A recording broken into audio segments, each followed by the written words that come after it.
Bab ke-52. Kamala membelalakan matanya saat membaca sebuah artikel di internet tentang cara merayu suami yang sedang marah.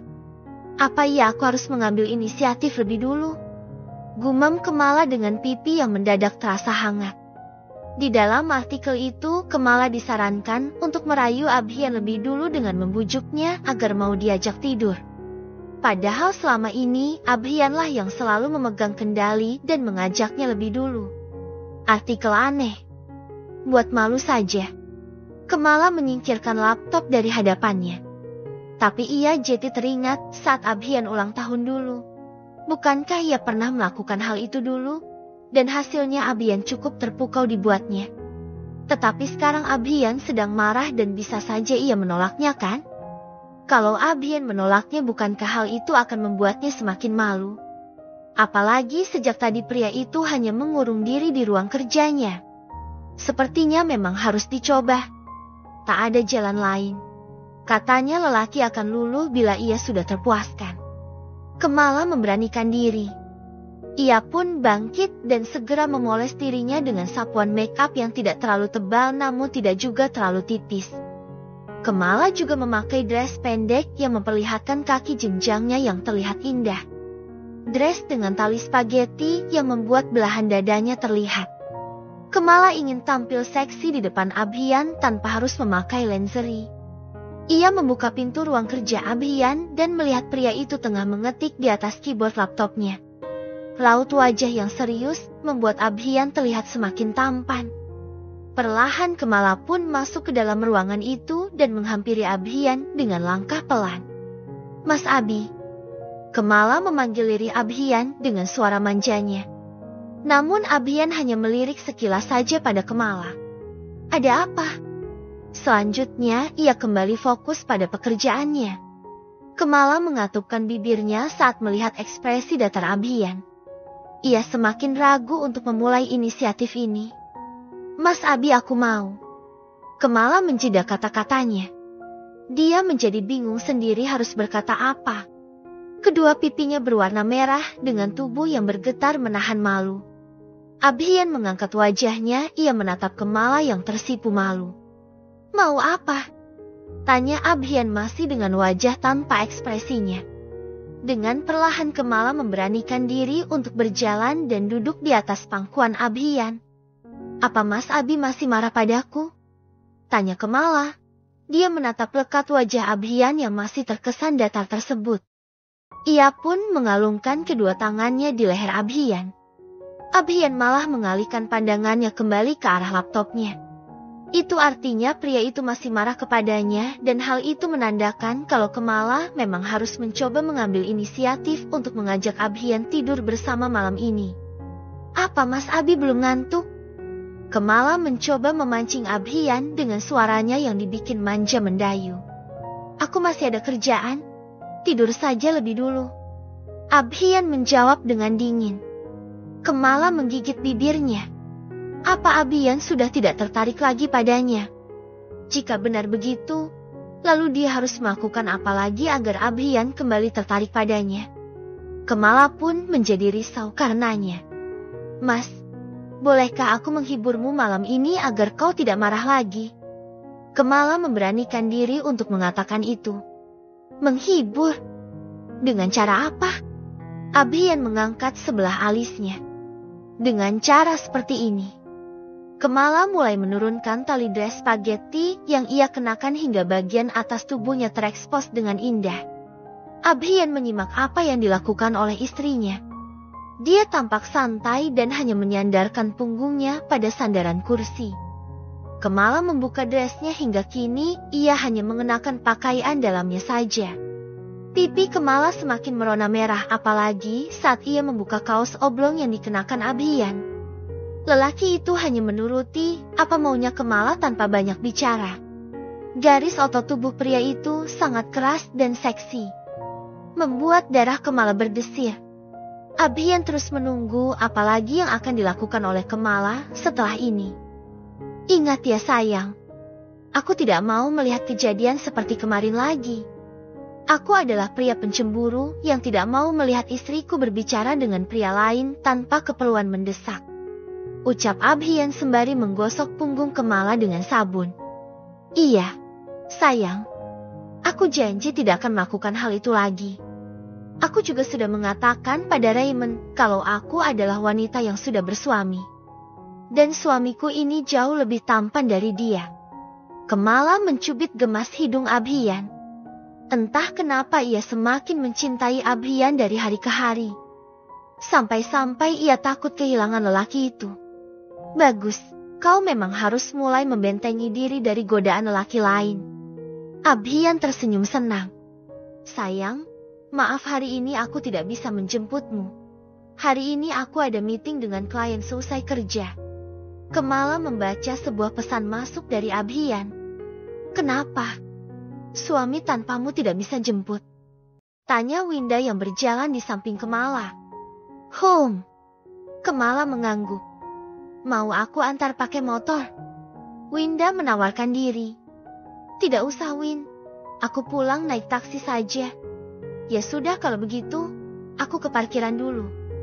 Winda dan Kamala pun berpisah. Kamala bergegas keluar dari kampus. Semenjak Raymond tahu kalau ia sudah menikah, pria itu menjadi tidak berani lagi menggoda Kamala. Tapi Kamala malah merasa beruntung karena saat ini kehidupannya kembali normal, tidak lagi menjadi pusat perhatian banyak orang. Kamala berjalan dengan tergesa. Di pinggir jalan sana kebetulan ada taksi yang sepertinya baru saja lewat. Kamala langsung menghentikannya. Tolong antar ke apartemen flamboyan indah, Pak. Kamala berbicara dengan sopir taksi. Baik. Kamala kembali sibuk dengan ponselnya. Sampai ia tidak menyadari kalau ada yang aneh dengan sopir taksi tersebut. Sopir itu memakai topi dan juga masker yang menutupi sebagian wajahnya. Mobil melaju dengan kecepatan cukup tinggi. Namun Kamala yang masih asik dengan ponselnya tidak menyadari hal ini. Setelah beberapa lama Kamala pun baru merasa curiga. Sopir taksi itu sepertinya tidak tahu jalan menuju apartemennya. Pak, seharusnya kan belok ke kiri. Perasaan Kamala mulai tidak enak. Namun, Yug! Tiba-tiba sopir taksi itu memukul kepala Kamala hingga wanita itu tidak sadarkan diri. Tubuh Kamala tergeletak di jok belakang. Sang sopir segera mempercepat laju mobilnya. Mobil terus melaju jauh meninggalkan ibu kota. Sang sopir segera menghubungi seseorang dengan ponselnya. Target sudah berada dalam pengawasan. Sebentar lagi saya akan membawanya ke lokasi yang telah ditentukan. Suara dingin dan berat itu menandakan kalau pria itu memang sudah terbiasa melakukan hal-hal kejam seperti ini sebelumnya. Setengah jam kemudian, Kamala membuka matanya.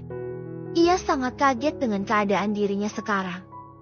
Kedua tangan dan kakinya telah diikat dengan sebuah tali yang begitu kuat hingga ia tidak bisa bergerak sama sekali.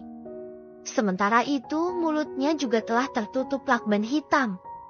Kamala tentu saja kaget melihat keadaan dirinya sekarang. Kamala mencoba melepaskan dirinya, tetapi tali itu terlalu kuat. Ia celingukan dan berusaha untuk bisa terduduk di jok mobil. Saat ia melihat keluar jendela mobil, ia hanya melihat kelipan lampu ala kadarnya. Ia bukan berada di tengah kota lagi. Suasana ini lebih mirip dengan jalanan di pedesaan.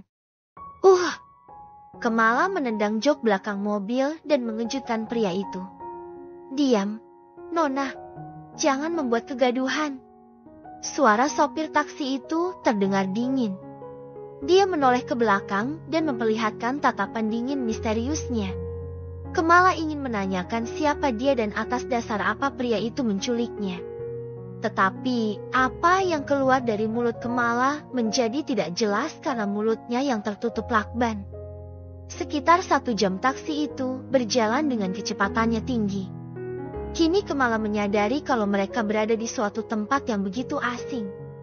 Ia melihat ke arah luar jendela mobil di mana mereka sekarang berada di sebuah tempat yang mirip sebuah kebun atau hutan karena ada banyak pepohonan rindang yang tumbuh di sana. Hari sudah hampir malam dan keadaan di sana mulai gelap. Sang sopir membuka pintu belakang mobil dan membuka lakban yang menutupi bibir Kamala. Siapa kau? Kenapa kau membawaku ke sini? Kemala bertanya dengan raut wajah yang terlihat panik. Jangan banyak tanya Nona. Aku hanya melaksanakan tugas dari seseorang. Sang sopir tidak mengindahkan Kemala yang meminta untuk dilepaskan. Dia membopong tubuh Kemala di atas bahunya. Lepas, turunkan aku. TOLONG. Kemala berteriak sekencang mungkin berharap akan ada yang mendengarnya. Percuma saja kau berteriak Nona. Tidak akan ada yang menolongmu di sini. Tempat ini jauh dari pemukiman warga. Teriakanmu ini hanya akan didengar oleh kodok, ular, dan binatang lainnya. Kemala tertegun. Tempat ini begitu menyeramkan, apalagi cahaya matahari sudah tenggelam dari tadi hingga ia hanya bisa melihat bayangan samar dari deretan pohon besar yang mereka lewati sekarang. Dengan ikatan yang sekencang ini, Kemala menjadi kesusahan untuk bergerak dan melepaskan diri dari pria yang kini membopongnya menuruni bukit. Di bawah bukit ini, ternyata ada sebuah danau yang dipenuhi dengan ganggang liar. Pria itu menurunkan tubuh Kemala dari atas pundaknya. Tolong lepaskan aku. Aku akan bayar berapapun agar kau bisa melepaskan aku. Kemala memohon. Tetapi pria itu tidak menjawab sedikit pun. Aku bisa membayarmu 2 kali lipat dari yang orang itu bayarkan padamu. Atau katakan saja berapa harga yang kau inginkan. Aku janji aku akan memberikannya padamu. Kemala mencoba membujuk. Ia yakin kalau Abrian pasti bersedia membayar berapapun untuk keselamatan dirinya. Maaf, Nona. Ini bukan masalah bayaran. Tapi ini masalah loyalitas. Jawab pria itu tetap dengan suara dinginnya. Apa dia memintamu untuk membunuhku? Kemala menatap netra gelap pria yang memakai masker untuk menutupi wajahnya. Lelaki itu menganggukkan kepalanya. Kedua lutut Kemala bergetar. Ia hampir tumbang, tetapi dengan cepat pria itu menahannya. Tolong jangan bunuh aku. Lirih Kemala dengan kedua mata yang berkaca-kaca. Tetapi pria itu seolah menulikan pendengarannya. Ia menarik tubuh Kemala untuk masuk ke dalam danau. Kemala berusaha menolaknya, hingga lelaki itu menjadi sedikit tidak sabar. Ia lalu kembali membopong tubuh Kemala dan membawanya masuk ke dalam danau. Pria itu terus berjalan tak mempedulikan Kemala yang terus memberontak hingga ia hampir sampai di tengah danau tersebut. Ada sebuah patok kayu yang tertancap kuat di dalam danau. Pria itu berhenti lalu menurunkan tubuh Kemala di sana. Debit air sudah mencapai leher Kemala saat gadis itu turun. Air yang begitu dingin membuat tubuh Kemala menggigil. Pria itu kemudian mengikat tubuh Kemala pada tiang kayu itu. Kemala kembali berusaha memberontak sekuat tenaga, tetapi tangan pria itu terlalu kuat.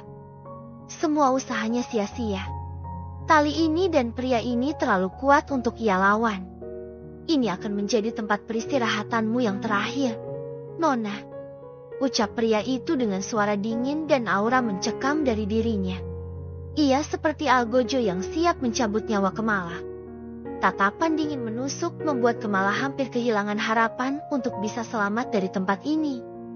PYALLE. Di tengah situasi genting itu, tiba-tiba kilat menyambar hingga cahayanya membuat bulu kuduk berdiri. Sepertinya hujan akan turun sebentar lagi.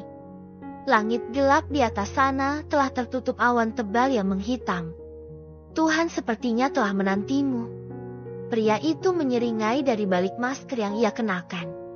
Hati Kemala merasa getir. Mungkinkah ia akan benar-benar mati malam ini? Sekali lagi Kemala berteriak minta tolong. Tetapi tak ada satupun yang mendengar teriakannya selain pepohonan dan binatang yang ada di sana. Kemala menggigil ketakutan. Ia merasakan tetesan air hujan mulai berjatuhan dari langit. Selamat tinggal, Nona. Pria kejam itu kini beranjak meninggalkan Kemala yang histeris ketakutan. Hujan akan turun dan bisa dipastikan debit air akan semakin naik. Hati Kemala mendadak gentar. Apakah ia harus mati dengan cara mengenaskan seperti ini? Sebenarnya siapa yang menginginkan kematiannya? Tetesan air semakin turun dengan deras. Suara petir terdengar saling menyambar dengan kilatan cahaya yang membuat Kemala semakin ketakutan. Air danau ini terasa dingin hingga menembus tulang. Ganggang liar hampir memenuhi seluruh permukaan air. Selain takut akan hujan, Kemala juga takut jika akan ada ular dan binatang lain yang siap menggigitnya. Kilatan petir terlihat lagi. Guyuran air hujan membasahi kepala Kemala. Saat ini Kemala bertanya dalam hati, apakah ia akan mati tersambar petir atau akan mati tenggelam dalam danau? Angin bertiup dengan kencang menerpa wajahnya. Suhu air danau ini bertambah dingin hingga gigi Kemala terus bergemeletuk dengan keras. Akibat derasnya hujan, debit air pun dengan cepat meninggi hingga kini air sudah mencapai di bawah dagunya. Kemala berusaha bergerak untuk melepaskan diri dari tiang kayu besar yang kini menjadi sandarannya.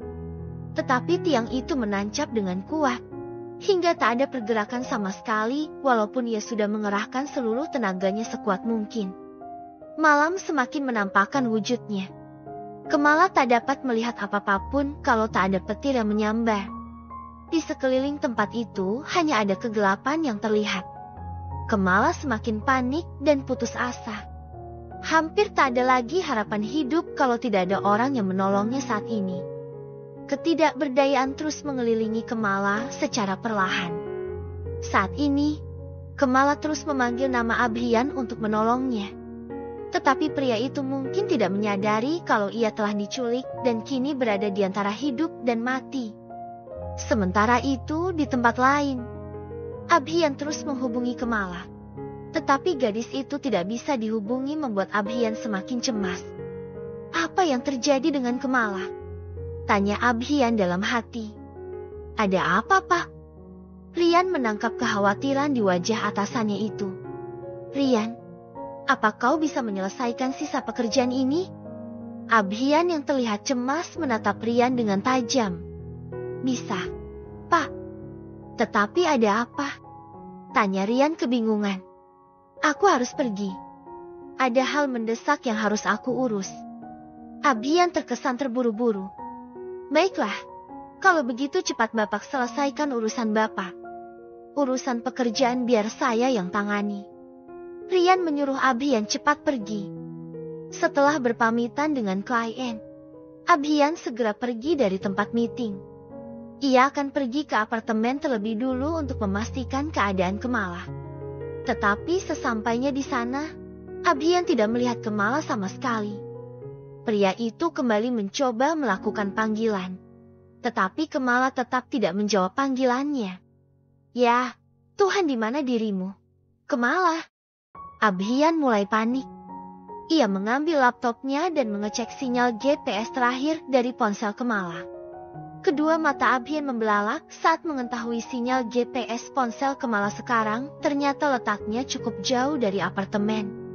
Kenapa Kemala ada di situ? Abhian mengerutkan keningnya. Tetapi dengan secepat kilat, Abhian menyambar kunci mobilnya lagi dan segera keluar dari apartemennya lagi. Ia harus segera menyusul Kemala. Firasatnya mengatakan kalau kini Kemala sedang dalam bahaya. Bersambung.